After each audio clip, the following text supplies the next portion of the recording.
आज हम पढ़ेंगे समीकरण, इक्वेशन के बारे में। समीकरण जैसे x प्लस 1 इक्वल टू 0, तो इसमें x बराबर, ये एक इधर प्लस का है, इधर आएगा तो नेगेटिव हो जाएगा, x बराबर -1।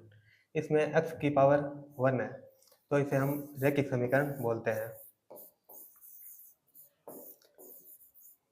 रैखिक समीकरण, समीकरण का मतलब जिसमें इक्वल टू का चिन्ह होता है उसे हम समीकरण बोलते हैं।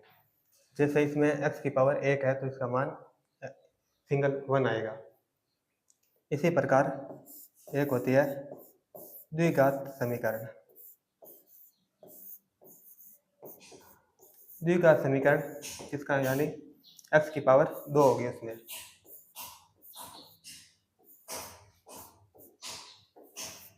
इसमें x के 2 रूट आएंगे, यानी x के 2 मान प्राप्त होंगे हमें।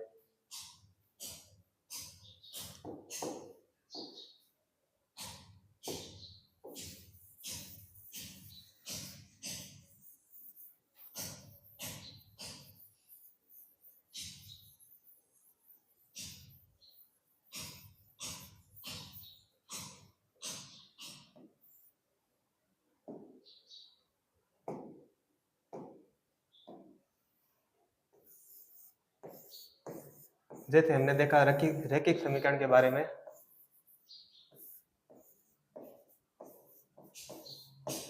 रैखिक समीकरण में हमेशा ही x का मान हमें एक ही प्राप्त होगा, सिंगल। जैसे ax प्लस 1 है तो बराबर इक्वल टू 0, x बराबर 1/a। रैखिक समीकरण में x की पावर हमेशा ही कितनी होगी? 1 होगी। इसी प्रकार द्विघात समीकरण, द्विघात समीकरण को हम जैसे ये ax² plus bx plus c बराबर 0, इसमें x² का गुणांक a का मान कभी भी 0 नहीं होगा। यदि a का मान 0 होगा तो यह रैखिक समीकरण बन जाएगी। यहाँ से x के 2 रूट प्राप्त होंगे, 2 रूट यानी 2 मूल प्राप्त होंगे।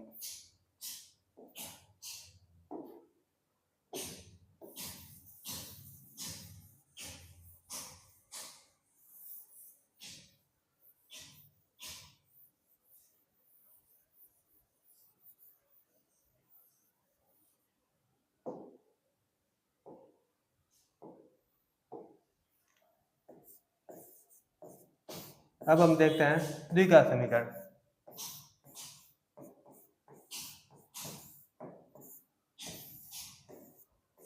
द्विघात समीकरण जैसे ax² plus bx plus c बराबर 0, यहाँ से x के 2 मान आएंगे जिसे हम x के मूल कहेंगे। जैसे माना इस समीकरण के मूल, यहाँ से इसे हल करने पर हम मान लेते हैं एक बार समीकरण के मूल, हमें अल्फा व बीटा प्राप्त होते हैं।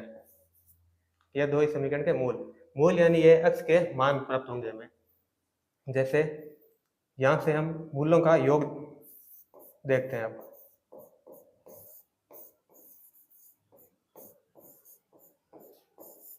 मूलों का योग हमेशा ही अल्फा प्लस बीटा, यानी मूलों का योग हमेशा ही समीकरण से -b/a ही प्राप्त होगा हमें। और मूलों की गुणा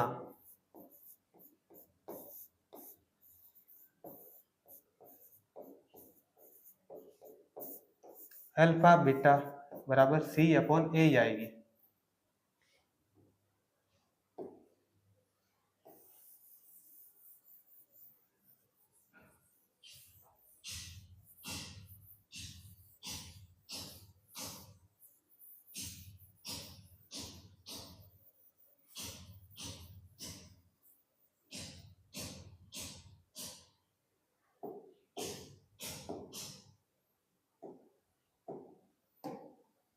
जैसे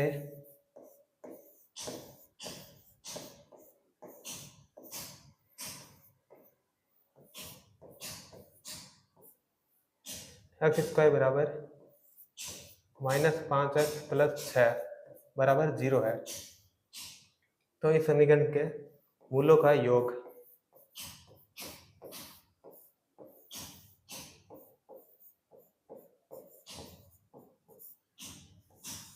अल्फा प्लस बीटा बराबर -b/a होगा, और यहाँ पर b का मान -5 है, -5/a का मान 1 है, ये माइनस माइनस प्लस हो जाएगा, 5/1 बराबर 5 आएगा। और मूलों की गुणा,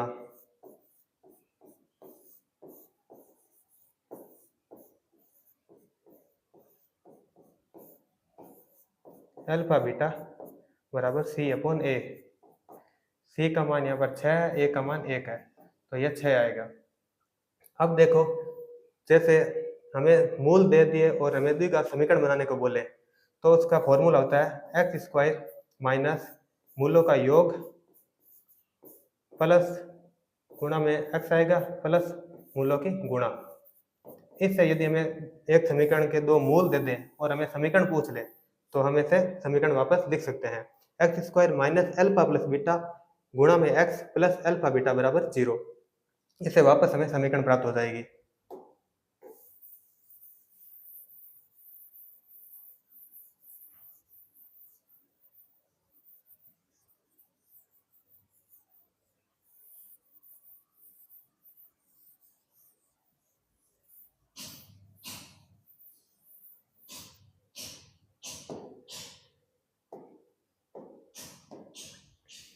हम मूलों की प्रकृति के बारे में बात करते हैं।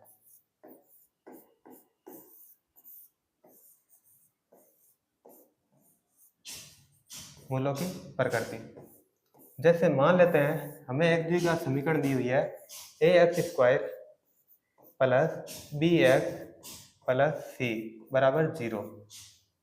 यहाँ a है जो हमेशा ही x² का गुणक होता है, a² हमेशा ही x² का गुणक होता है, जिसका मान कभी भी 0 नहीं होगा। b है यहाँ पर, यह x का गुणक होता है,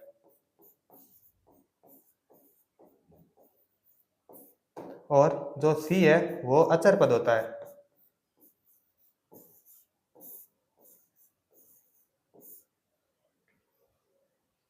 जैसे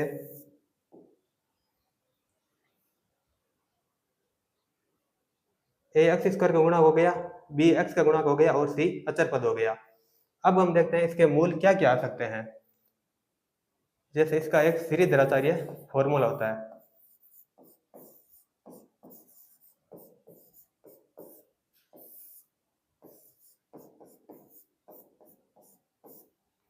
यहाँ से x का मान हमेशा ही -b प्लस माइनस रूट में b² माइनस 4ac/2a यह होता है।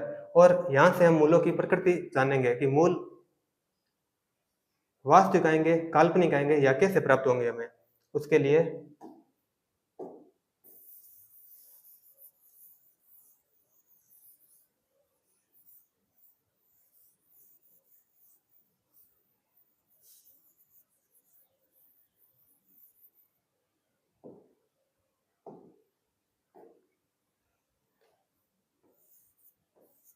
जैसे ये जो b² माइनस 4ac है, तो इसका मान b² माइनस 4ac, यदि इसका मान हम निकालते हैं और इसका मान 0 आ जाता है, तो दोनों मूल हमेशा ही एक समान प्राप्त होंगे,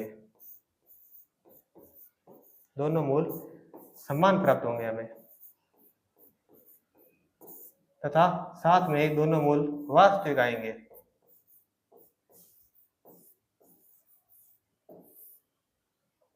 जैसे b² माइनस 4ac का मान हमें 0 से बड़ा प्राप्त हो गया, 0 से बड़ा होगा तो इसके दोनों मूल भिन्न भिन्न प्राप्त होंगे,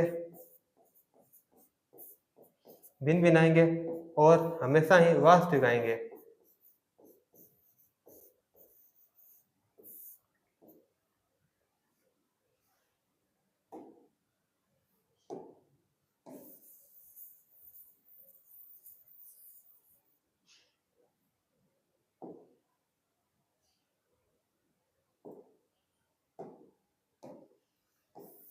यदि b² माइनस 4ac का मान 0 से छोटा आ गया कभी, तो मूल जो प्राप्त होंगे हमें, वो मूल हमेशा ही काल्पनिक प्राप्त होंगे।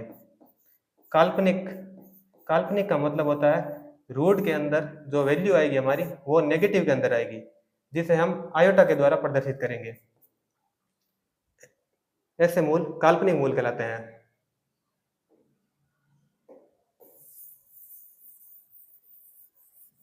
अब हम एक दो एग्जाम्पल लेकर समझेंगे।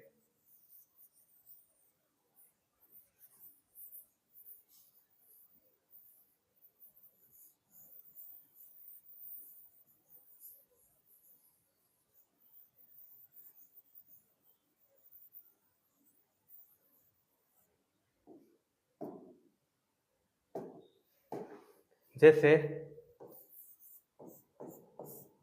पहले हम x square minus 5x plus 6 बराबर 0 है। तो इस समीकरण के मूल हम कैसे प्राप्त करेंगे? एक तो श्रीधराचार्य सूत्र से भी हम प्राप्त कर सकते हैं। वो सूत्र जिसे x का मान minus b plus minus root में b square minus 4ac upon 2a। इसमें जब हम b का मान रखेंगे तो b का मान -5 है, -5 है, तो माइनस और ये b का मान रख दिया हमने -5, प्लस और माइनस चिन्ह रूट के अंदर b का स्क्वायर, यहाँ पर b का मान है -5, हम इधर लिख देते हैं a का मान 1 है, b का मान -5 है और c का मान 6 है।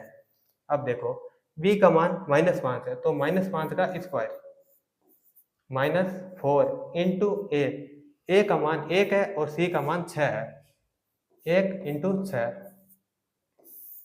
इस 2 इंटू ए का मान 1 है, 1 माइनस और minus plus 5 plus minus root -5 का स्क्वायर हो जाएगा 25 माइनस 6 को 4 से गुणा करेंगे तो आएगा 24, 2 को 1 से गुणा करेंगे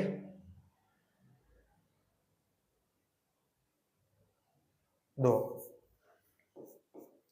5 प्लस माइनस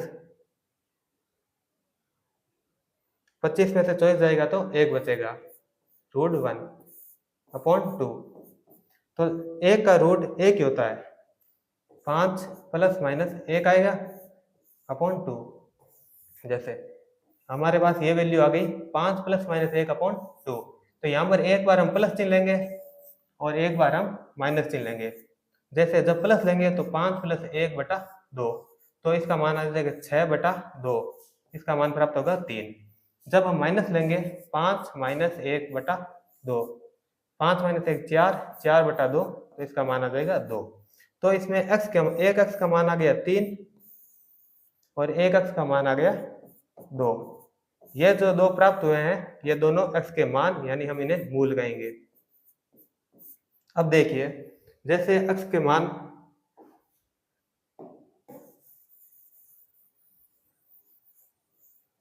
हमारे पास एक्स के दो मान आ गए जो हमने दी गई समीकरण से प्राप्त किए हैं। एक्स के क्या मान आ गए? यह समीकरण थी और इसमें एक्स के मान हमारे पास प्राप्त हो गए, एक 2 आ गया एक्स का मान और एक 3 आ गया। अब देखिए क्वेश्चन में यह देकर हमें इस समीकरण के मूल पूछे थे, यदि वह ये मूल देकर और हमें वापस समीकरण पूछ ले तो हमने अभी फॉर्मूला पढ़ा था एक्स स्क्वायर माइनस मूलों का योग प्लस मूलों की गुणा इक्वल टू 0। जैसे एक्स स्क्वायर तो एक्स के मूल, ये जो एक्स के मान प्राप्त हुए हैं यही एक्स के मूल होते हैं। जैसे ये अल्फा का मान हो गया और ये बीटा का मान हो गया, तो अल्फा का मान 2, बीटा का मान 3, यहाँ पर रख देते हैं। देखो अल्फा की जगह 2, बीटा की जगह 3, साथ में x प्लस मूलों की गुणा 2 इंटू 3, अल्फा का मान 2, बीटा का मान 3 बराबर 0।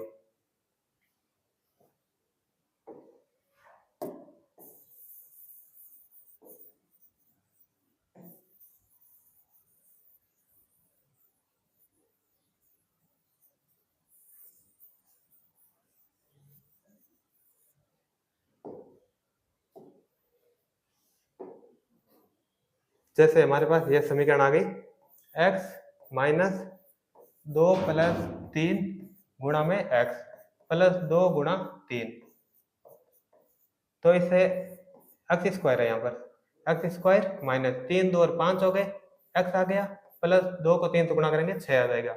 तो ये देखो, जब हमें मूल देकर समीकरण पूछा तो इस समीकरण के मूल 2 और 3 आए थे हमारे पास, और जब ये वापस मूल लेकर हमने समीकरण प्राप्त की तो ये वापस सेम समीकरण प्राप्त हो गई।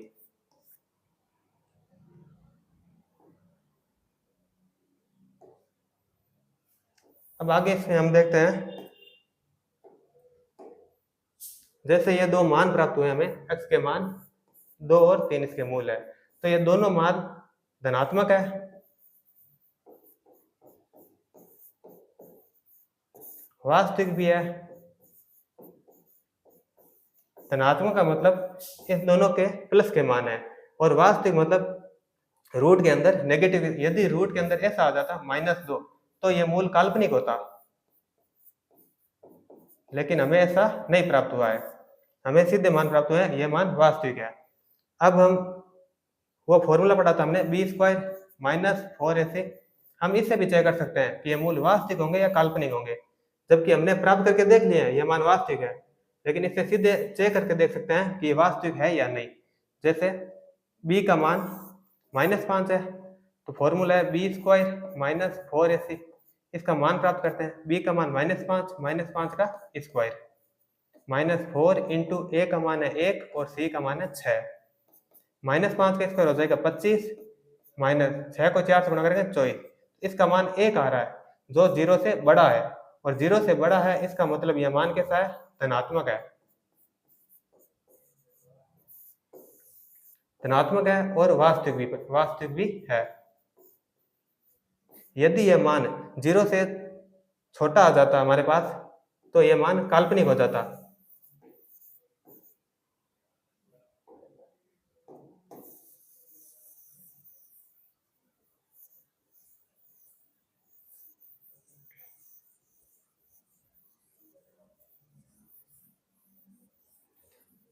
और अभी तो हमने इसके मूल श्रीधराचार्य सूत्र से ज्ञात किए हैं, हम इसके मूल श्रीधराचार्य सूत्र के बगैर भी ज्ञात कर सकते हैं।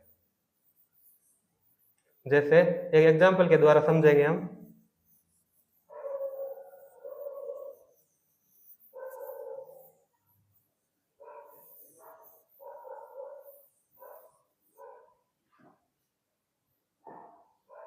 जैसे यही समीकरण लेते हैं हम, x square minus 5x plus 6 बराबर 0। एक तरीका तो था इसका श्रीधराचार्य सूत्र से निकालना, जैसे ये फॉर्मूला था, इस फॉर्मूले से हमने अभी निकाल कर देख लिया। यहाँ पर a, b और c के मान रखकर देखिए। अब दूसरा तरीका है, जैसे ये समीकरण है हमारे पास, तो यहाँ a का मान कितना है, 1 है, b का मान -5 है और c का मान 6 है। तो हम क्या करेंगे, हम जो ये a का मान है, c का मान है, उसको a के मान से गुणा करेंगे। जैसे कितना आएगा, 6 और 1, 6 को 1 से गुणा करेंगे तो यह 6 आएगा। तो अब इस 6 के हमें टुकड़े करने हैं, ऐसे टुकड़े करने हैं कि गुणा करने पर तो हमें 6 प्राप्त हो, और इनको जोड़ने या घटाने पर हमें कितना प्राप्त हो, -5 प्राप्त हो। तो ऐसी संख्या हम कैसे निकालेंगे, जैसे यहाँ पर ये 6 है, तो इस 6 को हम इधर लिखेंगे और देखेंगे 6 कब कब आता है। 6 को 1 से गुणा करते हैं तब 6 आता है, 6 को 2 से 3 को गुणा करेंगे तब 6 आएगा, 3 को 2 से गुणा करेंगे तब 6 आएगा, और 6 को 1 से गुणा करेंगे तभी हमें 6 आएगा। तो जो मूल प्राप्त होंगे वो इनमें से ही कोई मूल होगा। गुणा करने पर तो 6 आ रहा है इनसे, अब देखेंगे जोड़ने और घटाने पर -5 कब आएगा। जैसे हम 6 और 1 ले लेते हैं, तो 6 में 1 जोड़ेंगे तब तो 7 आ जाएगा, 6 में से 1 घटाएंगे तो 5 आ जाएगा। अब यहाँ पर एक 6 मान है, एक -1 है, तो 6 को -1 से जब गुणा करेंगे हम तो -6 आ रहा है, लेकिन हमें प्राप्त होना चाहिए प्लस का 6, इसके लिए ये मान नहीं होगा। तो अब इसकी बात करते हैं, 2 और 3, जब 2 और 3 हम प्लस के लेंगे तो ये मान 5 प्राप्त होगा, हमें 5 प्राप्त हो रहा है, और 2 को 3 से गुणा करेंगे तो 6 आ रहा है। ठीक है, हमारे पास ये 5 भी माइनस का आना चाहिए। ये 5 माइनस का कब, यहाँ पर माइनस का है, हमारे पास प्लस आ रहा है, तो माइनस का कब आएगा, जब इन +2 +3 की जगह हम -2 और -3 ले लेंगे तो यह -5 आ जाएगा। -2 को जब हम -3 से गुणा भी करते हैं तब हमारा मान 6 आता है, माइनस माइनस प्लस हो जाएगा। तो हमारी जो समीकरण है इसको संतुष्ट ये मान करेंगे, ये -5 आ रहा है यहाँ पर लेने से और गुणा करने से +6 आ रहा है, तो हम इसको अब लिख सकते हैं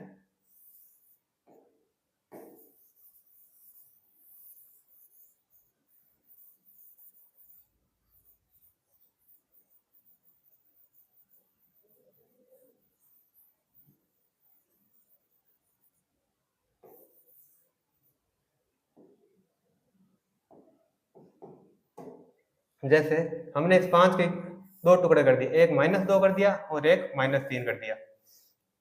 इस समीकरण हम क्या लिखेंगे अब, जैसे ऐसे लिख सकते हैं x² -5 को क्या लिख सकते हैं हम, 2x और -3x। इन्हें हम वापस जोड़ेंगे तो कितना हो जाएगा, -5x आ जाएगा, और 2 और 3 को गुणा करेंगे तो कितना हो जाएगा, 6 आ जाएगा, बराबर 0। ये मान हमने किस जगह पुट किया है, 5x की जगह पुट किया है, -5x की जगह -5 को लिख दिया, -2 और -3 लिख दिया।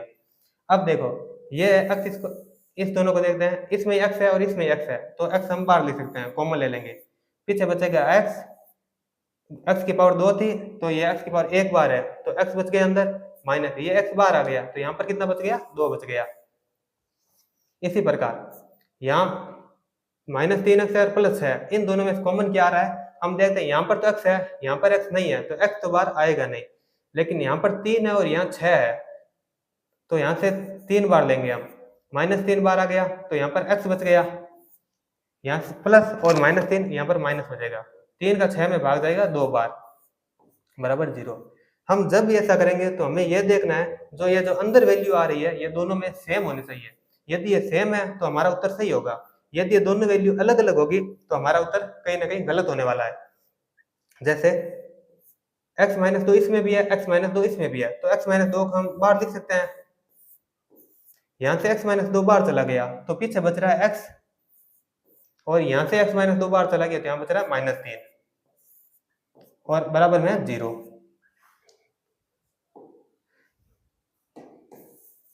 जो हमें मान प्राप्त हुए हैं, अब यहाँ से x का मान आ जाएगा, जैसे हमारे पास एक आ गया x-2 और एक आ गया x-3 बराबर 0 है।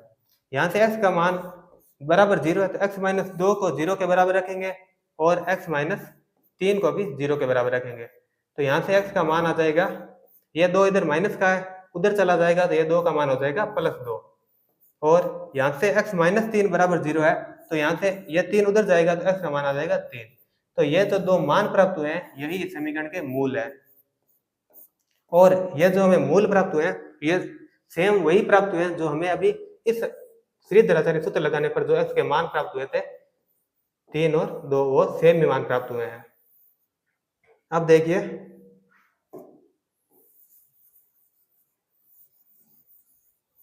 हमने देख लिया मूल कैसे निकालते हैं, मूलों के योग के बारे में बात कर ली और मूलों की गुणा के बारे में बात कर ली।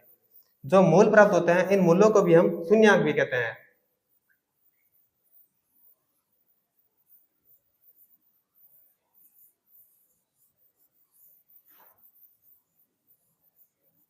जैसे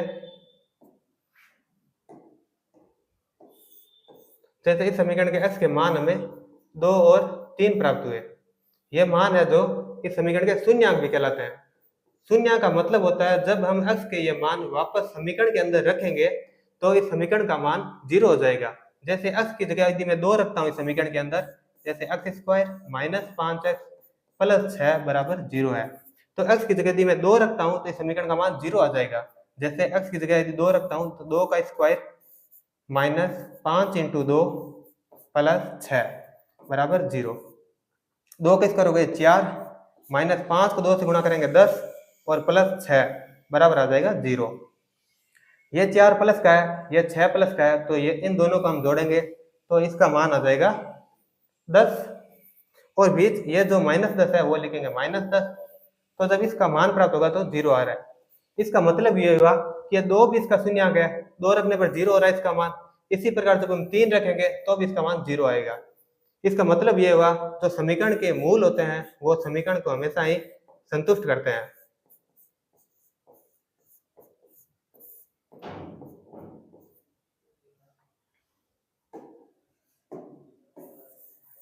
तो आज हमने समीकरण के बारे में पढ़ा है। पहले हमने रैखिक समीकरण पढ़ी, उसके बाद हमने द्विघात समीकरण पढ़ी। द्विघात समीकरण से मूल कैसे प्राप्त करते हैं, मूलों का योग कैसे आता है और मूलों की गुणा कैसे निकलती है।